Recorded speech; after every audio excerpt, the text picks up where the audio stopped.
I'm kind of surprised I didn't do this one first, because I feel like it would make way more sense to talk about this or these two music tracks first compared to the other ones I've done so far.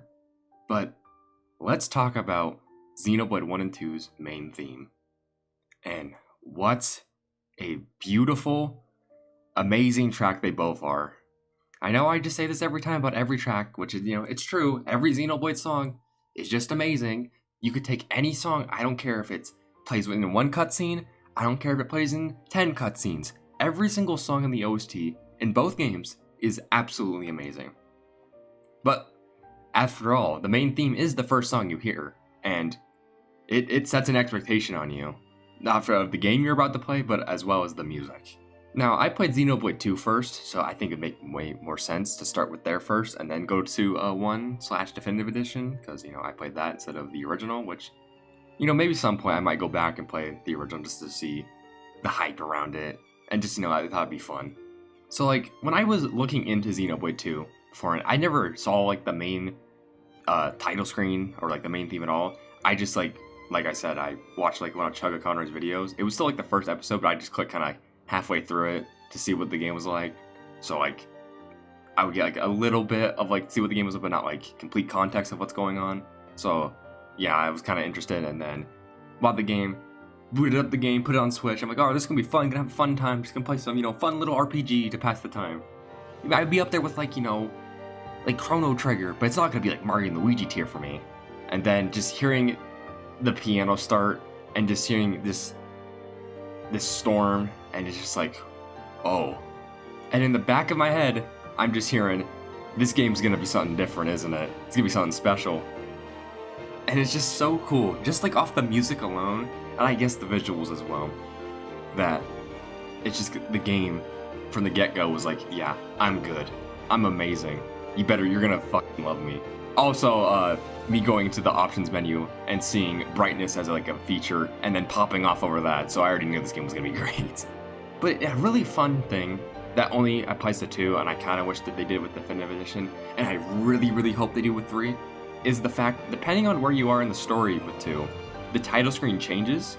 So at the start, when you boot up the game for the first time, on a new a Switch account, it has the whole it's all stormy, and it's the Cloud Sea, and it goes into the opening cutscene with Rex, salvaging, and he plays who made the game and all that. Then if you save after that, then it has a Gramps on the Cloud Sea just swimming around. Then there's what's chapter 2? Chapter 2's is part of Torrigoth you can see. Chapter 3's is it's one of the Saffronia trees of Inuraya. Chapter 4 is you can see the castle, I guess, or the capital, where Nyla is of Moradin. 5, I think it's Fonset Village, or just a little part, or just some random area in Letheria. 6 is Tantal. I don't know, I can't remember where. No, that's 6. 7 is Spirit Crystal Elpis, I think, where it's the Adam's crest, that one place that Rex talked about. That's Adam's crest. Chapter 8, it's the Land of Mortha, I'm pretty sure. I think it's the one I forget the most, because I'm by then I'm just always constantly playing the game and just going ham. 9 is the World Tree, and then 10 is the space station, not the first low orbital station, the orbital ring. And then if you beat the game, it's Rex, Pyra, Mythra, and Elysium holding hands. And then New Game Plus, it has Nia come in to either push Rex or join holding hands with them, that's just a fun detail. I kind of wish that each New Game Plus completion, it would throw in a new character. So okay, you beat it with Nia, next playthrough, she comes in with Dromark, and then next it's Tora and Poppy come in, and then after that, it's Morag and Brigid, and then after that, it's Zeke and Pandoria, they fall from the sky or something. And then maybe, if they really want to do it, make us feel sad, have a kind of a shadow of Van Damme in the back, a ghost of Van Damme. Oh, that would be good.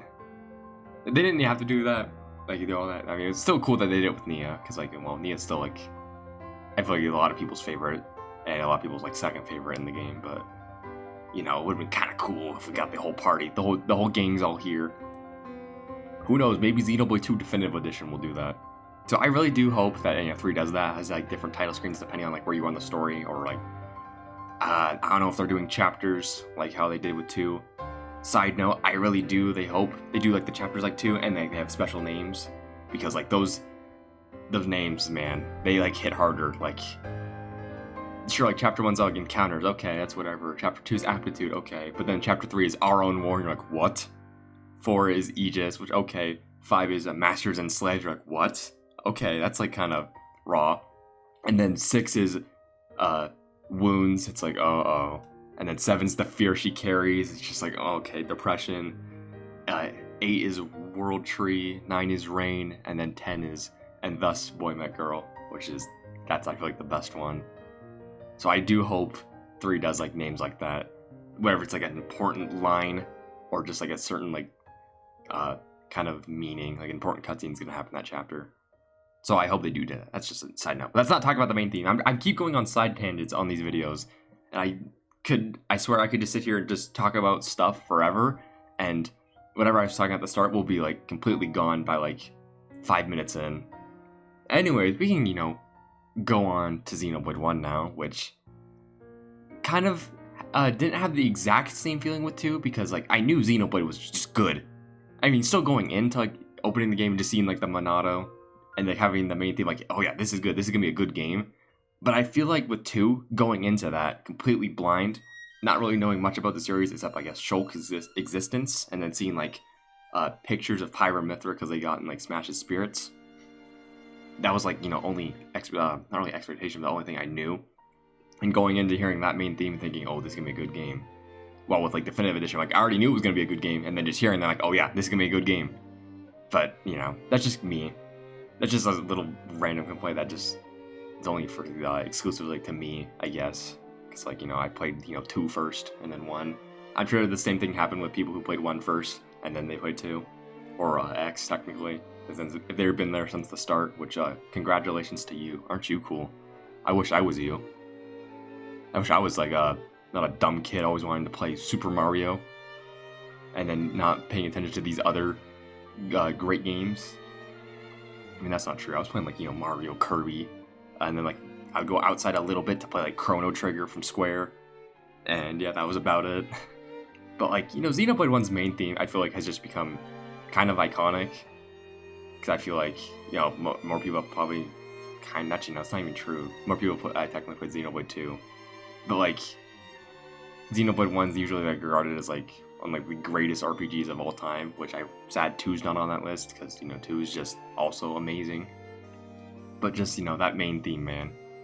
I had like some of my friends, I convinced them to play Xenoblade 1, which still at the time of this video's upload, none of them had finished it, and this has been like a year ago. It's actually, that's not true. One of them has, and finished 2, so congratulations to them. But the other one, I remember they like sent like a picture of like the Monado, like the loading screen, and you're like, oh, that's like so cool. And then a picture of the title screen and like the music, like, this game's gonna make me cry, isn't it? And just me knowing all the stuff, like, yeah, what? No, of course not. Why would a game make you cry? No, no, no, of course not. But just the music's so good. Now I really haven't talked about the music that much. I've just kind of like just said music's just really good, and just more talk like the experience of hearing the song, which I'm sorry, I'm not a music person. I don't know like all the music-y terms. There are like videos out there, but like I can't think of their names. But like they're like music people, and they like do music on all video games and just like dissect it and tell you, oh, this thing is like this note, and like makes you feel this or something. I'm just dumb guy who just likes hearing my Xenoblade music. And I guess like another fun thing I love that Xenoblade does is that the motif, like the Where We Used to Be motif, or like I guess the main theme, I think it's actually more called the Shulk Fiora motif, is that those like they're used in other songs, especially Where We Used to Be. Where We Used to Be pops up in so many songs in Xenoblade 2, while like the main theme for 1 only pops in like Shulk Fiora, Bionis Awakening, And I'm trying to think, does it pop up in Beyond the Sky? Maybe it does. I don't think. I may be thinking of Where We Used to Be, because Where We Used to Be pops up in like One Last You, pops up in Loneliness, like Friendship. I think there's the motif in that. Counterattack. No. Does Counterattack? No, Counterattack doesn't have it. I can't remember. I don't know why. I don't know why my brain's just like turned off. Maybe my brain's like, I'm lacking Xenoblade. I need to go play that right now. Totally. I'm gonna do that after this video goes up. Oh yeah, one thing I forgot to mention about Xenoblade 1's title screen. If you beat the game, it does change into a special one with everyone there, all like down by like, I guess the lake that Charla, Ryan, and Juju were fishing at. So like that's really nice, and like all the characters are just chilling. And if you beat Future Connected, then Kino and Nene are right there as well, on top of Ricky's head, which is a fun little detail. Sadly, Future Connected's title screen doesn't change. Which, speaking of Future Connected, I mean, not really. I guess we gotta talk about Torna's as well, with the beginning of our memory, which, that song as well. It hurts. It hurts. Just the name alone, I feel it just pain.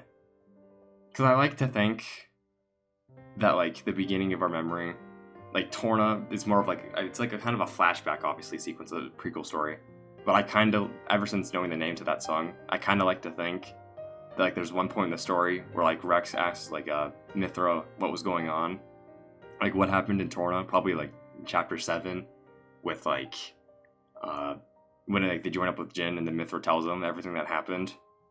Like, the entire story, and that's why the song is called Beginning of Our Memory, because I just like to think that's, like, Mythra and, like, kind of Jin saying this. Even though technically it starts off with a base game, but I don't know. There's a dumb little headcandy thing I have. And that song, man, it hurts. Also, that motif in that song gets used in a Moment in Eternity, so I don't know why it took me that long to remember that. But it gets used in that song. You can, towards the end, you can hear, like, that part of the song. When it, like, goes down into the clouds, so you get to see Rex right about to meet Pyra for the first time. Which, yeah, Torna's great. That song as well is just really good.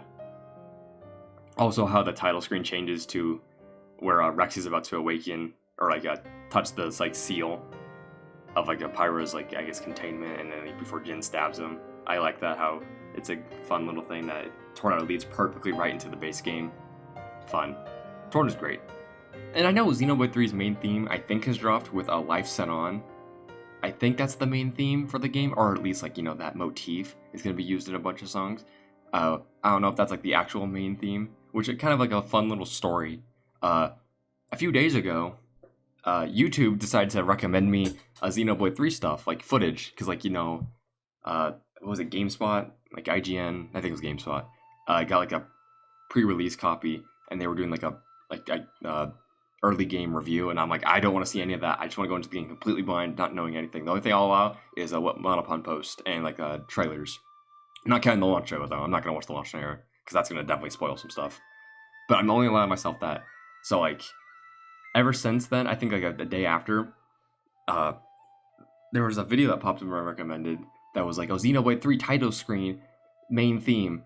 And I'm like, oh god, no, don't want to see that, don't want to see that. I don't want to see the title screen. I want to go into the game completely blind, so I can just see the title screen and hear the main theme. So like, I dropped my phone, just like, I don't want to see this. So that, yeah, you can tell I'm trying to avoid spoilers as much as possible as I can. I just wish like YouTube kind of had a block button, but I guess you have to kind of more use like third-party like sources to do that, or just don't watch YouTube, uninstall. And I know I'm gonna eventually have to like get off all social medias as well, because like that's gonna definitely happen. I'm just gonna disappear off the face of the internet when Xenoblade 3 is like a few days away. The only thing I'll do is post these videos, and then that's it about, because like I just do not want to be spoiled for that game. The Xenoblade 3 is literally, I'm gonna be a different person after that game, like how I was with like 2 and 1. Like, and there's nothing to say about that. I'm just going to be a different person. With just like the music alone, I'm just gonna feel things, and I can't wait for that game. We're so close.